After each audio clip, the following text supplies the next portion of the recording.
so that we don't deviate from the main focus. Which is the youth. The conversion is where is the young people in this issue of zoning. Yeah. And I started by saying, and I'm very clear in my mind, that the conversation around zoning is not entirely about who fits where, but it's about financial zoning.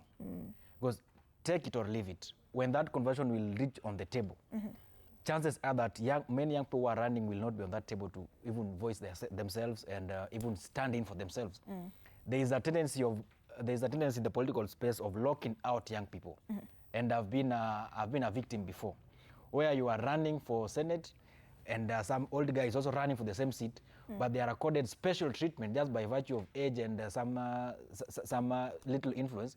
But both of you are candidates, both of you are aspirants, and you've done everything that is required for you to be on that level. So when this conversation will come, where is the young person in this conversation? Where does it leave the youth? And if you look at it keenly, to some extent political parties tend to push away the young voice when it comes to zoning. And you can tell me if I'm not speaking what's happening. We've had zonings before. How many young people were zoned in? In fact, those who are zoned out are the majority.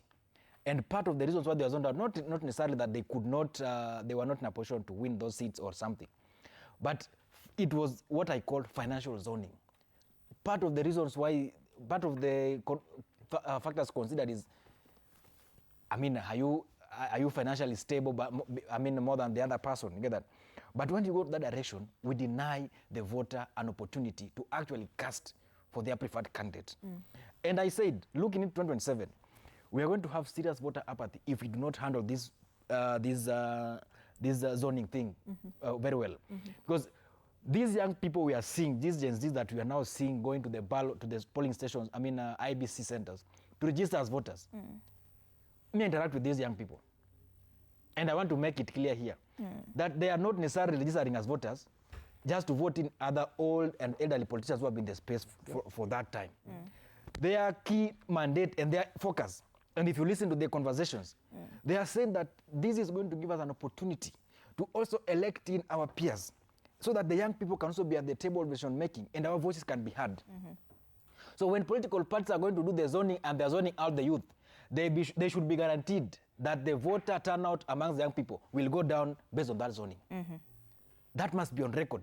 So that when parties are sitting down to zone, they have to bring the young voices, the young aspirants who are on the ballot, these young people who have shown interest, like my brother and myself, on that table, and we agree. So that when I leave that room, I don't leave that room angered and incite my supporters not to show up.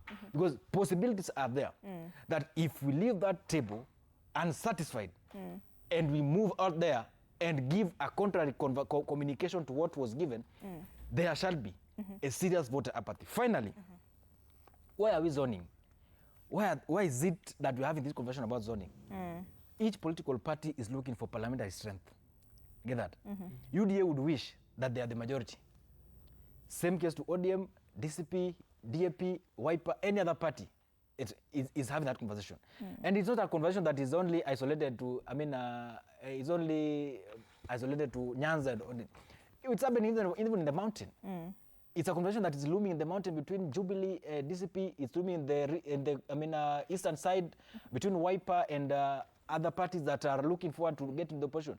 And the concern is political party strength. And then the main thing that we need to look at when this zoning is happening, what are the factors considered? Get that?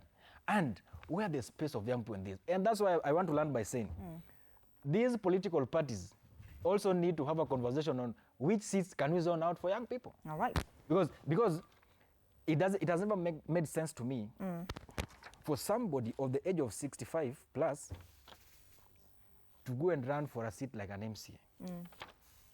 For me, looking at it, an MCA should be an entry level in politics.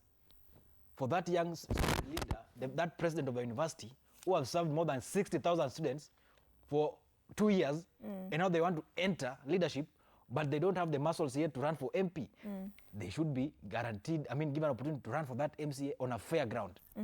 So that they show the people that we can handle this leadership thing of the student leadership level. So let me finish by just make it clear that zoning is going to determine how many young people are going to turn out actually at the ballot. And you'll be expounding on that as we continue this conversation, Ken.